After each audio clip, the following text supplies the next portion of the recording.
pessoal, hoje sexta-feira, 26 de junho, já estamos outra vez nos preparando para um final de semana e se as informações que a gente tem daqui são corretas, certamente será mais um final de semana guardados dentro de casa.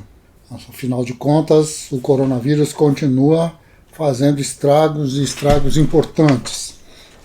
Claro está que esses estragos estão associados a muitas outras questões, mas de qualquer maneira, o fundamental não é só se lamentar, né? Precisamos tomar algum tipo de atitude. Nesse momento, me parece que a atitude fundamental é nos preservar vivos. Isso é uma atitude absolutamente revolucionária no meio de um governo que fica cultivando a morte e o desaparecimento e, a rejeição das pessoas, o apagamento das pessoas, como a gente chegou a comentar aqui em relação aos índios na nossa conversa, na nossa live de ontem.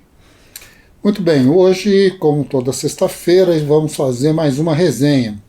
E dessa vez eu vou me atrever aqui a fazer uma resenha a partir de uma obra cinematográfica.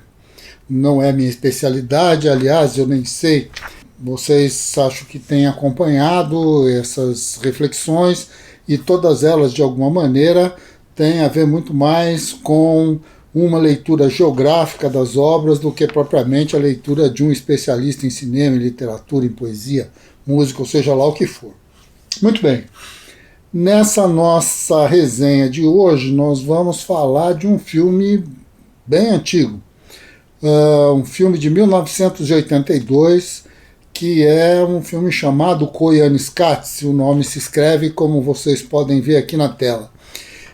É um nome esquisitíssimo, mas eu vou explicar já o que é que isso significa. Eu vou ter que explicar muita coisa desse filme, porque no final das contas, como é um filme de 1982 e se apresenta como uma espécie de documentário, se é que ele de fato é um documentário, mas ele é um filme que, pelas suas características, não fez lá um bruto sucesso, não foi um campeão de bilheterias, ele praticamente não pagou nem a sua produção.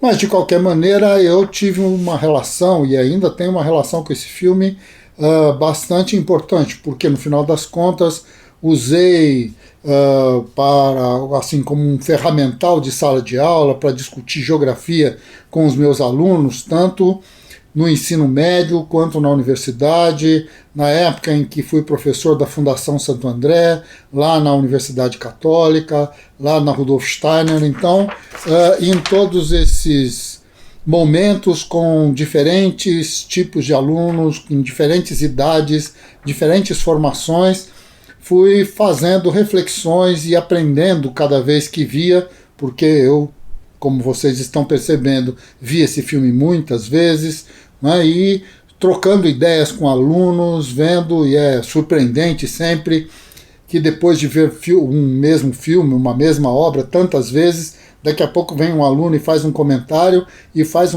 justamente sobre aquilo que depois de tudo você ainda não viu.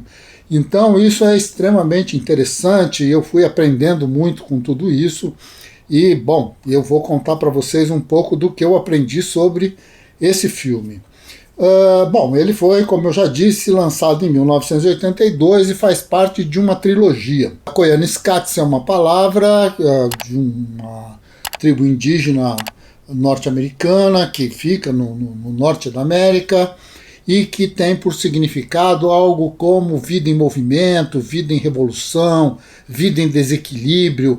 É interessante, eu estou aqui contando o final do filme, porque o significado da palavra só aparece quando o filme termina. Você assiste o filme como um todo e, para quem não viu esse nosso comentário, esse nosso vídeo, vai só entender o significado da palavra na última cena, né? Quando aparece, um pouco antes dos créditos, vai aparecer então o significado da palavra.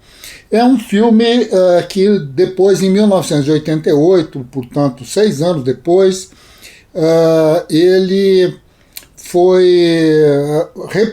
houve uma réplica, não é? Houve um segundo movimento que, diferentemente do primeiro, muito envolvido com os Estados Unidos, e por motivos que depois eu vou contar, mas aí já com alguma verba, com algum dinheiro, com alguma possibilidade, o diretor, os seus roteiristas e fotógrafos, principalmente fotógrafos, fizeram um repasse de imagens pelo hemisfério sul.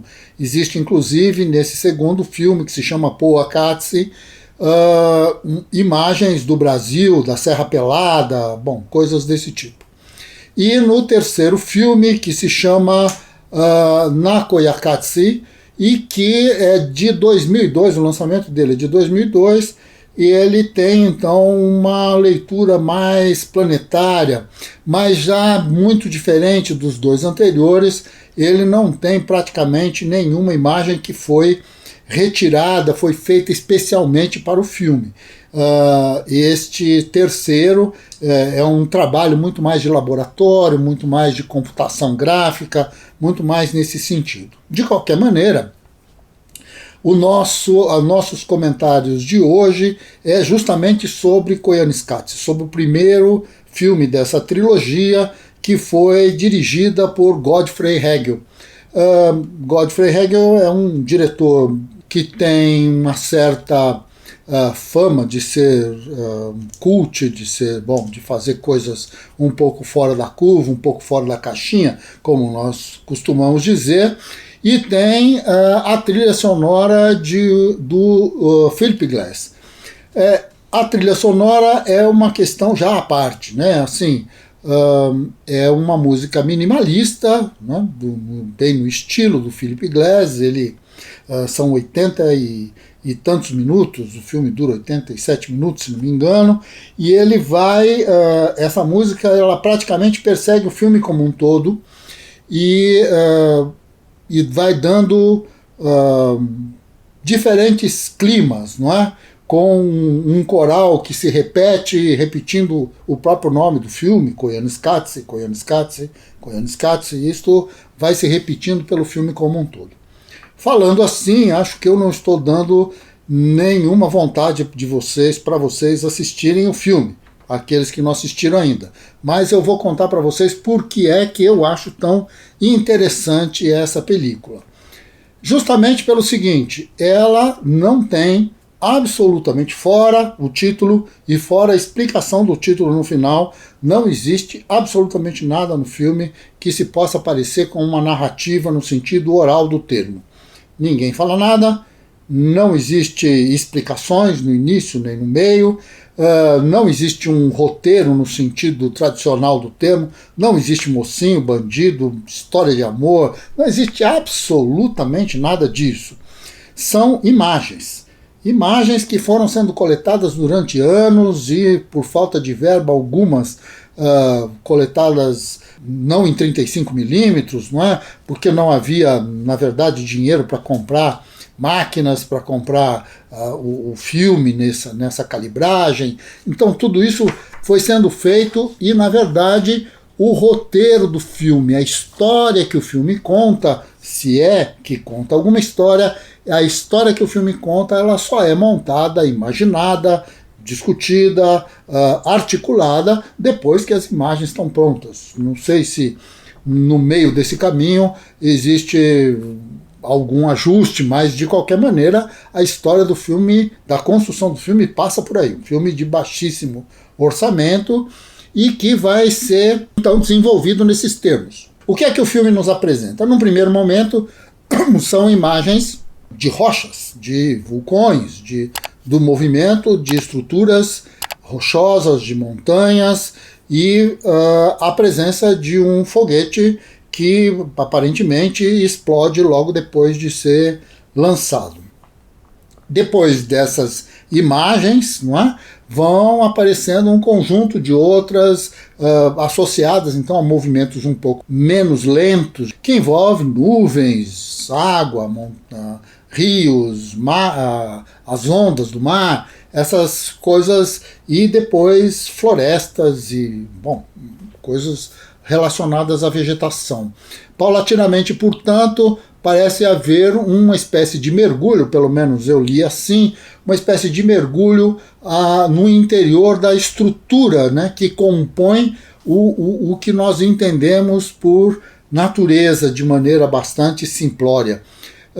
Porque, bom, tem como ponto de partida as estruturas rochosas, a partir dessas estruturas rochosas a presença da água, a partir da presença da água, então, a partir daí a presença dos seres vivos. O interessante de tudo isso é que isso vai sendo apresentado num jogo em que a câmera lenta e a câmera rápida vão se contrapondo. O que está no primeiro plano desaparece muito rapidamente, então aquilo que está em profundidade vem para o primeiro plano, depois tudo isso se inverte. É um conjunto de leituras que vão se colocando no formato de imagens, de quadros, vamos dizer assim. É como se eu tivesse atrás de um conjunto de pinturas, né? Num verdadeiro museu com pinturas em movimento. E a partir daí começam a surgir então os seres humanos. E os seres humanos vão aparecer em formatos bastante díspares. Num primeiro momento aparece na forma dos seus produtos, são poucas pessoas, mas o diretor tinha então nos seus arquivos imagens da explosão de bombas atômicas lá no deserto de Nevada. Então essas bombas vão explodindo, e explode de um jeito, explode de outro, até que essas imagens se tranquilizam e se vai a uma praia onde você tem uma série de banhistas tomando sol, crianças brincando e tal, e aí a câmera vai fazendo um movimento atrás, exatamente no final da praia, se levanta um muro imenso e por trás desse muro se percebe então a presença de uma usina atômica. É interessante que os banhistas simplesmente nem ligam para isso. Lá está a usina atômica, lá estão eles, já lá está a praia e distante dali as bombas atômicas. Bem, a partir daí as imagens se misturam muito e vão tomar como ponto de inflexão a cidade de Nova York, a cidade de Chicago, fundamentalmente. Eu não sei se existem outras, mas de qualquer maneira, até onde eu sei, essas duas cidades são as mais filmadas. Os seus edifícios, o tráfego de automóveis, o movimento de pessoas nas ruas, nas calçadas, tudo isso em câmera lenta e sucessivamente em câmera rápida, e este movimento de automóveis, de luzes, o movimento das nuvens, do sol, tudo isso vai se superpondo e o filme então transcorre por aí, prédios que vão sendo construídos, prédios que vão sendo implodidos e de alguma maneira nós vemos uma sociedade que ao mesmo tempo que se constrói, ela ao mesmo tempo provoca destruições monumentais, com cenas de guerra, de aviões soltando bombas sobre cidades, e depois então uma série de soldados com cara de felizes ao lado dos seus aviões, ao lado de suas máquinas de destruição, e depois tudo isso volta para a cidade. Existem cenas chocantes mesmo, uma delas envolve uma escada rolante de acesso a uma estação de metrô de muito movimento, então são centenas e milhares de pessoas saindo, e aquilo numa câmera rápida, então é uma coisa louca, né? Porque você praticamente perde a noção da quantidade de pessoas que vão passando pelas portas giratórias e pelas escadas rolantes e tudo mais. A partir desse momento se entra numa fábrica de produção de salsichas e assim, e há uma espécie de mescla entre a saída da máquina das salsichas prontas e a saída da escada rolante das pessoas entrando no metrô ou nos edifícios, ou seja lá onde for.